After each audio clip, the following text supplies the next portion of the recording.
नमामि संस्कृतानुरागी दर्शक वृंदम। संस्कृत पाठशालायाः अभिनवकक्षायां समेषाम् अस्तु स्वागतम्। अहमस्मि नारायण दत्तमिश्रः भवत्समक्षं पुनरपि उपस्थितः। संस्कृत पाठशाला में आपने यह जान लिया है कि भव और भवः इन दो शब्दों के अर्थ हैं परस्पर भिन्न। अर्थात भव का अर्थ है हो या हो, जबकि भवः का अर्थ है संसार या शिव।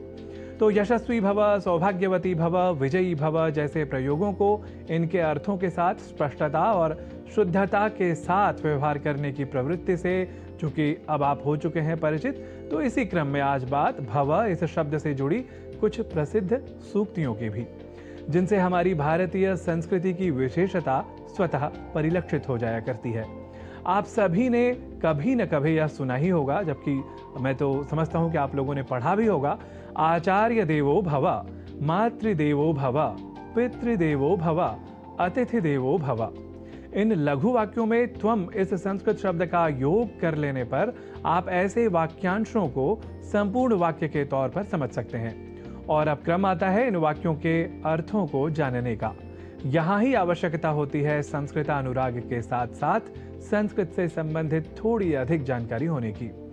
ऐसा हम इसलिए कह रहे हैं क्योंकि हम में से कई इन वाक्यांशों को इनके मूल अर्थ से कुछ भिन्न रूप में समझा करते हैं, और इसके लिए कारण संभवतः कहीं असावधानी या शीघ्रता से लिखे जाने की प्रवृत्ति को ही हम नहीं ठहरा सकते। कई बार तो हम कुछ अधिक सामान्यीकरण की दुष्प्रवृत्ति से भी प्रभावित हो जाया करते हैं। आइए इसे हम इनके तथाकथित प्रचलित या जनसामान्य में स्वीकृत या स्वीकारित अशुद्ध अर्थों के माध्यम से समझ लेते हैं।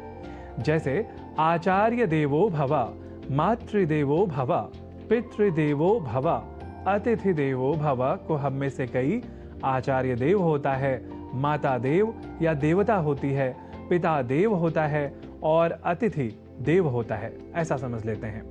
जबकि इन प्रयोगों के वास्तविक शुद्ध और सर्वथा स्वीकृत अर्थ कुछ इस प्रकार हैं। जिसके लिए आचार्य देव है वैसा हो या बनो, जिसके लिए माता देव या देवता है वैसा हो या बनो, जिसके लिए पिता देव है वैसा हो या बनो, और जिसके लिए अतिथि देव है वैसा हो या बनो।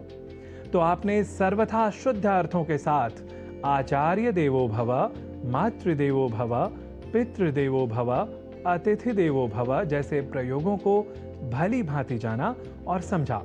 अब आइए यह भी जान लीजिए कि अगर आचार्य देव होता है वैसा होवो या बनो, माता देव या देवता होती है वैसा बनो, पिता देव होता है वैसा हो या बनो, अतिथि देव होता है वैसा हो या बनो। यदि ऐसा ही कहना हो तो हम संस्कृत में क्या लिख और बोल सकते हैं? देखिए, जब ऐसा कहना हो अर्थात आचार्य देव होता है वैसा हो या बनो, तो हम कहेंगे आचार्यः देवः तथा भव, या आचार्यः देवः भवति तथा भव। ऐसे ही माता देव या देवता होती है वैसा बनो, यदि इसे संस्कृत में कहना हो तो हम कहेंगे माता देवः अथवा देवता तथा भव, या माता देवः अथवा देवता भवति तथा भव। ऐसे ही पिता देव होता है वैसा हो या बनो को हम संस्कृत में कहेंगे पिता देवः तथा भव, या पिता देवः भवति तथा भव।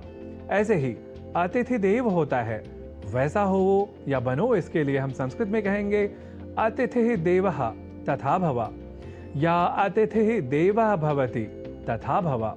तो इस तरह आचार्य देवो भव या अतिथि देवो भव जैसे प्रयोगों में जो वास्तविक कथ्य है वह आप सभी ने समझा, पर इसके साथ ही साथ आपने आज यह भी जाना कि जो अर्थ इन प्रयोगों का हम साधारण रूप से समझते हैं उसके लिए शुद्ध संस्कृत प्रयोग क्या होगा।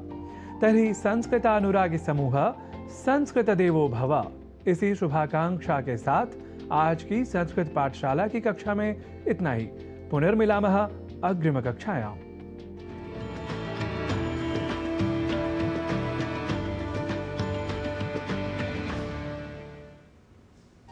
संस्कृत वाक्यों के अभ्यास से पहले मैंने आपको एक श्लोक बताया था।